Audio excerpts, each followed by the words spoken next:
ನಮಸ್ಕಾರ, ನೀವು ನೋಡ್ತಾ ಇದ್ದೀರಾ ನ್ಯೂಸ್ ಫಸ್ಟ್. ನಾನು ರಾಹುಲ್ ದಯಾನ್. ಭಾರತದ ಆಟೋಮೊಬೈಲ್ ಇಂಡಸ್ಟ್ರಿಯಲ್ಲಿ ಒಂದು ಕ್ರಾಂತಿ ತಂದಂಥ ವ್ಯಕ್ತಿ ಇವರು. ಮಧ್ಯಮ ವರ್ಗದ ಜನರಿಗೆ ನೀವು ಕೂಡ ಕಾರ್ ಖರೀದಿ ಮಾಡಬಹುದು ಅಂತ ತೋರಿಸ್ಕೊಟ್ಟಂತಹ ಧೀಮಂತ ವ್ಯಕ್ತಿ. ಭಾರತದ ಜನರಿಗೆ ಆಟೋಮೊಬೈಲ್ ಕ್ಷೇತ್ರದಲ್ಲಿ ಭಾರಿ ಉದ್ಯೋಗ ಸೃಷ್ಟಿ ಮಾಡಿದಂಥ ಮಹಾನ್ ಮುತ್ಸದ್ದಿ. ಮತ್ತೊಂದು ವಿಶೇಷ ಅಂದರೆ ಈ ವ್ಯಕ್ತಿ ನಮ್ಮ ದೇಶದವರಲ್ಲ, ಬದಲಿಗೆ ಜಪಾನ್ನವರು. ಆದರೂ ನಮ್ಮ ದೇಶದ ಬಗ್ಗೆ ಅವರಿಗೆ ಒಂದು ವಿಶೇಷವಾದಂತಹ ಕಾಳಜಿ ಇತ್ತು, ಮುತುವರ್ಜಿ, ಜೊತೆಗೆ ಅದೆಲ್ಲಕ್ಕಿಂತ ಹೆಚ್ಚಾಗಿ ಪ್ರೀತಿ ಇತ್ತು. ಅವರೇ ಮಾರುತಿ ಸುಜುಕಿಯ ಮಾಜಿ ಚೇರ್ಮನ್ ಆದ ಒಸಾಮು ಸುಜುಕಿ.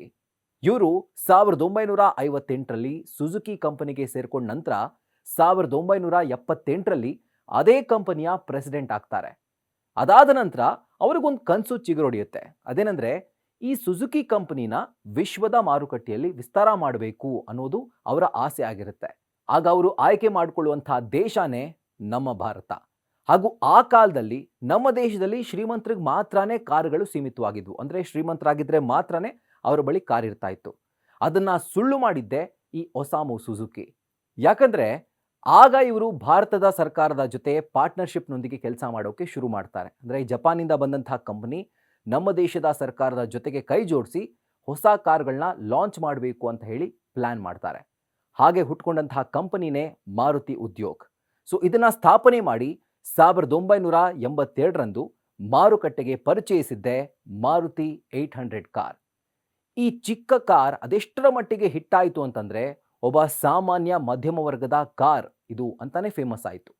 ಫಿಲ್ಮ್ನಲ್ಲೂ ಕೂಡ ಇದೆ ಕಾರ್, ಫಂಕ್ಷನ್ಗಳಲ್ಲೂ ಇದೆ ಕಾರ್, ಎಲ್ಲಿ ನೋಡಿದ್ರೂ ಕೂಡ ಮಾರುತಿ 800ನದ್ದೇ ಹವಾ.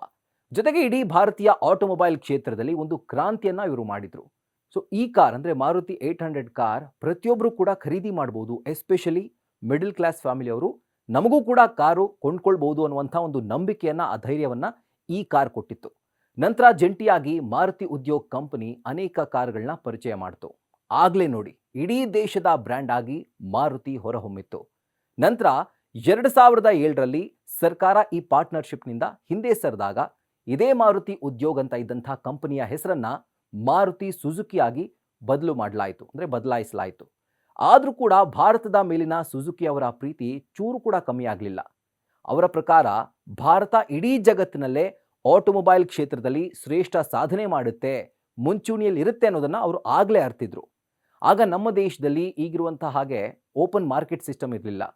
ಆದರೂ ಅಂಥ ಕಾಲದಲ್ಲಿ ಸುಜುಕಿ ಅವರು ಅಂಥ ನಿರ್ಧಾರ ತೆಗೆದುಕೊಂಡಿದ್ರು. ಅದಕ್ಕೆ ಕಾರಣ ಅವರಿಗೆ ಭಾರತದ ಮೇಲಿದ್ದಂತಹ ಪ್ರೀತಿ, ಜೊತೆಗೆ ಕಾಳಜಿ ಕೂಡ.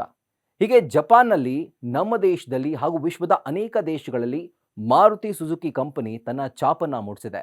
ಆದರೆ ಇವತ್ತು 4 ದಶಕಗಳ ಕಾಲ ಈ ಬೃಹತ್ ಹಾಗೂ ದೈತ್ಯ ಕಂಪನಿಯನ್ನ ಕಟ್ಟಿ ಬೆಳೆಸಿ ಮುನ್ನಡೆಸಿದ ಒಸಾಮು ಸುಜುಕಿ ಇಹಲೋಕ ತ್ಯಜಿಸಿದ್ದಾರೆ. ಲಿಂಫೋಮಾ ಕಾಯಿಲೆಯಿಂದ ಅವರು ಸಾವನ್ನಪ್ಪಿದ್ದಾರೆ. ಆದರೆ ಮಾರುತಿ ಸುಜುಕಿ ಒಂದು ಪ್ರತಿಷ್ಠಿತ ಕಾರ್ ಕಂಪನಿ ಆಗೋದಕ್ಕೆ ಅವರ ಕೊಡುಗೆ ನಿಜಕ್ಕೂ ಶ್ಲಾಘನೀಯ. ಅದರ ಜೊತೆಗೆ ನಿಜಕ್ಕೂ ನಮ್ಮ ದೇಶದ ಬಡವನ ಹಾಗೂ ಮಧ್ಯಮ ವರ್ಗದ ಜನರ 4 ಚಕ್ರದ ಆಸೆ ಈಡೇರೋ ಹಾಗೆ ಮಾಡಿದಂಥ ಒಸಾಮು ಸುಜುಕಿ ಅವರಿಗೆ ನಿಜಕ್ಕೂ ಹ್ಯಾಟ್ಸ್ ಆಫ್. ಈ ವಿಡಿಯೋ ನಿಮಗೆ ಇಷ್ಟ ಆಗಿದ್ರೆ ಲೈಕ್ ಮಾಡಿ, ಶೇರ್ ಮಾಡಿ. ಅದೇ ಥರ ನ್ಯೂಸ್ ಫಸ್ಟ್ ಸ್ಪೆಷಲ್ ಚಾನಲ್ನ ಸಬ್ಸ್ಕ್ರೈಬ್ ಮಾಡಿ, ಬೆಲ್ ಐಕಾನ್ ಕ್ಲಿಕ್ ಮಾಡೋದನ್ನು ಮರಿಬೇಡಿ. ಕ್ಷಣ ಕ್ಷಣದ ಮಾಹಿತಿಗಾಗಿ ನೋಡ್ತಾ ಇರಿ ನ್ಯೂಸ್ ಫಸ್ಟ್, ನಿರ್ಭೀತಿಯಿಂದ ನಿಮ್ಮ ಪರವಾಗಿ.